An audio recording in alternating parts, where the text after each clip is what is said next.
Carta pastoral número 13. El espíritu sacerdotal. El año escolar empieza.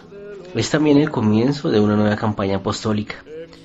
Os han llegado las listas de los nuevos titulares de los cargos, de los confesores de religiosas, de los sacerdotes encargados de cursos de instrucción religiosa en los colegios e instituciones.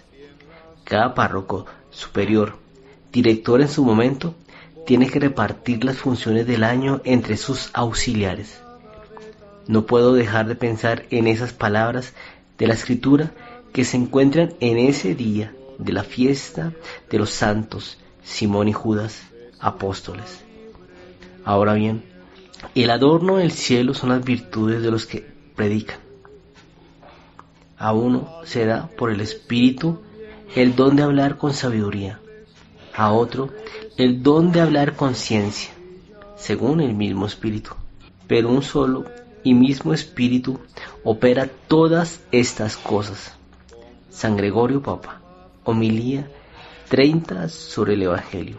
Ojalá siempre podamos considerar a los cargos y los empleos que nos son confiados con este espíritu de fe, esta convicción que es el Espíritu Divino que quiere utilizarnos para tal apostolado, en tal lugar y tal época de nuestra vida, que fuente de paz y de confianza para nuestros sacerdotes y religiosas.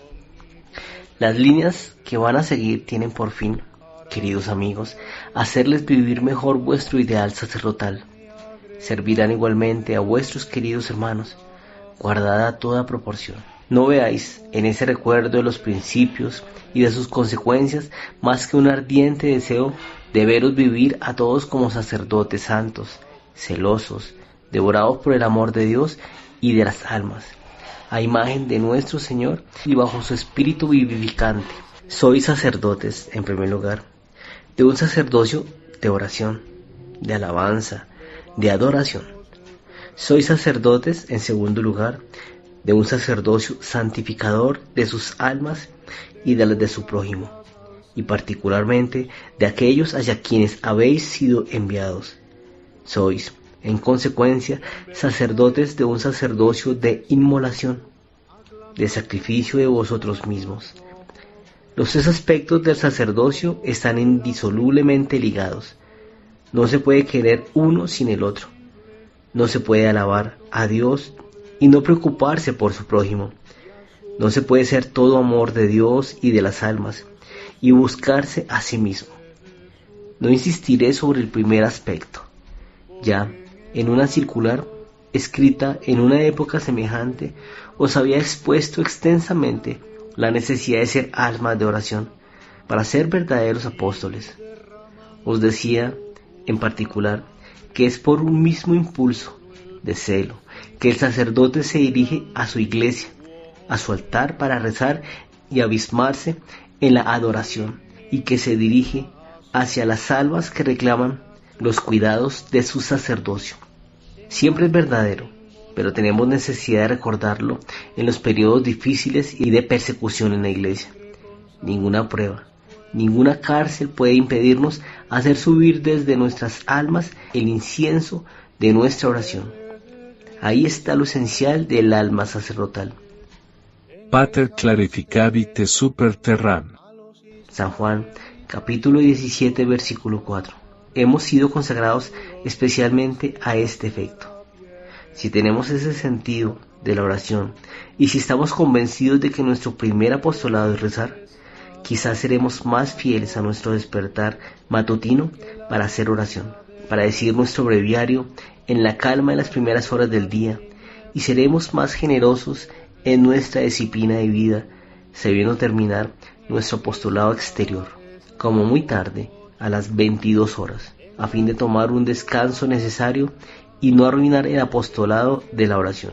De una manera general, nuestro despertar tendría que tener lugar a las 5:25, a fin de dirigirnos a nuestra oración a las 5:45, y haber dicho lo esencial de nuestro breviario, celebrando nuestra Santa Misa, hecho nuestra acción de gracias y tomado nuestro desayuno antes de las 8 horas. Entonces, el Señor estará con nosotros para darnos en total libertad de alma a nuestro apostolado exterior que será mucho más fecundo darle a las obras y a los tiempos destinados a los contactos, reuniones, visitas, una importancia y un valor de apostolado más importante que el de la oración, la Santa Misa, la palabra de Dios y los sacramentos. Es vivir en la ilusión y una cierta presunción. El apostolado es, ante todo, la obra de Jesucristo y de su Espíritu, obra misteriosa y sobrenatural. El segundo aspecto de nuestro sacerdocio es la santificación de nuestras almas y de las de nuestro prójimo, particularmente las de aquellos a quienes habéis sido enviados. Una preocupación constante de los apóstoles fue santificarse para santificar a los otros. Las epístolas de San Pablo a Timoteo y Tito dan fe de esto. Pensemos en nuestras almas, a veces maltratadas por nuestra propia negligencia, mientras durante todo el día le pedimos a los demás que no sean negligentes con las suyas. Acerquémonos a menudo al sacramento de la penitencia, que nuestro apostolado sea para nosotros una fuente constante de santificación, a fin de poder ayudar a las almas a elevarse hacia Dios. No tenemos una prueba de nuestra pobreza espiritual cuando somos incapaces de darles a las almas generosas los avisos y consejos que esperan de nosotros en el sacramento de la penitencia, o cuando evitamos el tener que dar una conferencia espiritual, una corta recolección o un retiro. Yo me santifico a mí mismo por ellos, a fin de que ellos sean santificados. San Juan, capítulo 17, versículo 19. Estas disposiciones interiores nos pondrán en un estado de servicio, en manos del Señor, tal como estaremos listos para trabajar en el campo del Maestro desde que nos sea designada una porción determinada. Como la misión es de una importancia capital, y es ella la que nos da el soplo del Espíritu Santo, la que nos autoriza a llamarnos y presentarnos como verdaderos pastores enviados por Dios y la Iglesia. Sin esta misión no tenemos ningún derecho sobre las almas. Esta misión expresada por la Iglesia es un honor que no se nos debe. Los apóstoles constantemente han expresado su indignidad hacia su tarea apostólica. Han buscado ser los instrumentos más dóciles, los más flexibles bajo la gracia de Dios. Así, esta misión es enteramente de Dios, por Dios y para Dios, trabajando con un celo incansable para hacer fructificar la viña del Señor. Debemos saber que no somos más que servidores y servidores inútiles, pues Dios podría prescindir de nosotros. Eso me lleva a concluir que no debemos nunca considerar un puesto como nuestro. Nunca debemos apegarnos personalmente a él y nunca buscar las almas que no son confiadas a nuestra persona, sino siempre hacerles entender bien que no somos más que viñadores de paso, empleados temporales. Aquí todavía nos hacemos ilusiones y somos muy presuntuosos en creer que nosotros solo somos capaces de cumplir dignamente tal o cual función, de llevar a cabo cierto cargo. Quizás se nos diga eso, pero agradezcamos a Dios que, al cambiarnos de puesto, evita que alguien se apegue a nosotros personalmente en lugar de apegarse a Él, único verdadero sacerdote, único santificador verdadero y un día, única recompensa de las almas. Otra consecuencia de este aspecto santificador de nuestro sacerdocio y de ese carácter de misión divina, siempre y en todo lugar debemos mostrarnos hombres de Dios. Es decir, tengamos siempre una actitud de sacerdote y tengamos un profundo respeto por las almas, evitando escrupulosamente lo que podría hacernos alejar de Dios. Considerad eso como un verdadero crimen. Tal es el verdadero escándalo. Dado que estamos consagrados, enviados para elevar a las almas hacia Dios, les daremos la ocasión de dudar de la santidad de nuestro sacerdocio, sobre la verdad de nuestra misión. ¡Qué terrible responsabilidad! Nuestro Señor tuvo palabras severas para con el escándalo. Debo indicar consecuencias precisas en nuestras actitudes, en nuestro porte, que no haya nada que haga aparecer lo que hay de humano en nosotros y que haga desaparecer nuestro carácter sacerdotal. No quiero llegar al detalle, que no concerniera más que casos individuales, pero, sin embargo, recuerdo las prescripciones generales de prudencia y de conveniencia eclesiástica. El vestido eclesiástico es obligatorio en la diócesis. es decir, la sotana negra o blanca. No se puede dispensar de ella sino para cumplir con trabajos que ensucian y fuera del público. Se puede utilizar una sotana caqui o gris para los recorridos en la selva o para conducir vehículos. No se puede utilizar la sotana gris en las ciudades. Que jamás alguien se permita actitudes o visitas fuera de lugar. Que los superiores vigilen la puesta en práctica de las directivas respecto a las comidas en la ciudad, sobre todo en la noche, respecto a la asistencia al cine, a la frecuencia en las playas, etc. Qué ilusión es creer que el bien se hace por amistades con ciertas familias o la frecuencia de personas en lugares o momentos que provoquen, a justo título, reflexiones perjudiciales al apostolado de todo el clero. El verdadero sacerdote no tiene necesidad de estos avisos. Su prudencia sacerdotal, su delicada y resuelta preocupación por el bien de las almas, lo hacen concebir un horror a estos compromisos con el espíritu del mundo. Las almas que desean encontrar un hombre de Dios no se engañan y van instintivamente hacia ese sacerdote cuya sola presencia eleva y santifica. Ese sacerdote no será ni tímido ni asustadizo, pero su sentido sacerdotal le dará esa cortesía exquisita, hecha del respeto por las personas, por las almas y por una franca sencillez. Ese sentido de lo divino le hará entender sin duda las frecuentaciones inconvenientes o aún simplemente inútiles. No menciono todo lo que enseña la pastoral al sacerdotal lleno de celo. Si agrada a Dios, lo indicaré en otra carta. Voy al tercer aspecto de nuestro sacerdocio. Sacerdocio de vinculación, de sacrificio de fe, de abnegación. Querer ser sacerdote con el fin de ejercer la caridad sin el renunciamiento es renegar de nuestro origen, que es Jesucristo. Es desconocer lo que somos. Pienso superfluo desarrollaros la necesidad del sacrificio, de la penitencia en la vida cristiana, y con más razón, en la vida sacerdotal. Pero, sin embargo, estoy obligado a comprobar que una causa frecuente de la mediocridad del sacerdocio se manifiesta hoy por medio de algo que se llama desenfado. Podría escribir fácilmente páginas enteras sobre estas manifestaciones.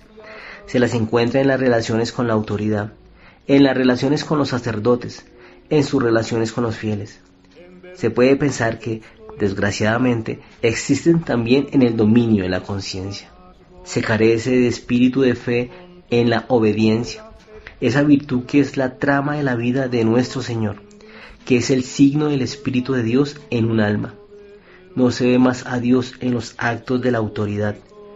Las visitas episcopales canónicas de las parroquias o de las misiones se resienten con esto, y en numerosos detalles. Los superiores de las parroquias o misiones o dimiten de su autoridad poniéndose en los rangos de sus vicarios, o se dan cuenta de que no es ya posible pedir una cierta disciplina a sus colaboradores, que se medite la vida de nuestro Señor o la de la Virgen María, donde todo es obediencia, humildad, anonadamiento de sí mismo delante de Dios y de todo lo que de Dios viene. En las relaciones con los compañeros es mucho más evidente, por poco que ese desenfado sea aún un poco más, ya se llegará a decir homo homini lupus, sacerdoti lupiur. El hombre es lobo del hombre. El sacerdote es aún más lobo para el sacerdote. No me atrevo a enumerar las minuciosas manifestaciones de ese espíritu. Sería demasiado triste, pero os aclaro todos que unas jornadas vividas en el mero capricho tienen por consecuencia una vida de comunidad desorganizada, retrasos, inexactitudes, omisiones. El gran silencio después de las 21 horas no es observado. En lugar de molestarse a uno mismo, se prefiere molestar a los demás. Agregad a eso las maneras de desenvolverse cuando se va a una comunidad vecina o a la procura. ¿Se esfuerza uno por causar molestias, por ser respetuoso de sus compañeros? Y si se pasa a las relaciones con los fieles, sin dificultad vuelve a encontrarse ese mismo espíritu de las inexactitudes en las ceremonias, demoras en las confesiones que se escuchan, en los catecismos que se imparten. Os será muy fácil encontrar en vosotros mismos estos efectos de un relajamiento en la disciplina del alma sacerdotal o religiosa, que los superiores no duden en hacer reuniones en medio de las obras, en insistir sobre esas faltas que denotan una falta de generosidad, una negligencia culpable y que crean una atmósfera de tibieza en el ámbito sacerdotal, tibieza sentida penosamente por los fieles y que hacen correr el riesgo de provocar abandonos en los que son débiles. Si verdaderamente pusiéramos en nuestro sacerdocio el valor de nuestro espíritu y de nuestros corazones, por ese sacerdocio tan grande, tan noble, que nunca haremos lo bastante para vivirlo plenamente, encontraríamos en esta meditación la voluntad de ser servidores humildes, obedientes, enteramente dados a la voluntad del Señor, caritativos y celosos por nuestro prójimo, de manera tal que no querríamos nunca ser desagradables y con más razón, por nada del mundo ser causa de escándalo. Recordemos los ejemplos de San Pablo, tan preocupado por no ser un cargo para nadie y no escandalizar a ningún alma, a fin de ser todo para Jesucristo. Reanimemos nuestro espíritu de fe por nuestra oración y Jesucristo, viviendo en nosotros, nos dará el ánimo para olvidarnos de nosotros mismos, para ser dóciles instrumentos entre sus manos divinas. Tal debe ser nuestro ideal. Si encontráis un poco austeras y severas a estas líneas, creed que vienen de un corazón que os quiere profundamente a todos y a cada uno de vosotros. No tengo más que un solo deseo, un solo fin, para escribirles así: haceros felices en vuestro sacerdocio plenamente vivido aquí abajo y continuando en la eternidad, y atraer por medio de vosotros a las almas elegidas por Dios a una verdadera vida cristiana, prenda de vuestra salvación eterna. En algunos días iré a Roma. No dejaré de pensar en vosotros, en vuestros colaboradores, hermanos, religiosas, catequistas, en vuestros fieles y en todos aquellos que no lo son todavía, cuando reciba de nuevo la bendición del nuevo sucesor de Pedro. Tened el cuidado de celebrar una ceremonia de acción de gracias a fin de agradecer a Dios, que vigila sobre la perennidad de su iglesia. Que Nuestra Señora de Poppenguine vigile a sus sacerdotes, que los bendiga y que bendiga su apostolado. Monseñor Marcel Lefebvre. Carta a los sacerdotes escrita en la Croix Palmer, Bar, Francia, en la fiesta de los santos apóstoles Simón y Judas, el 26 de octubre de 1958.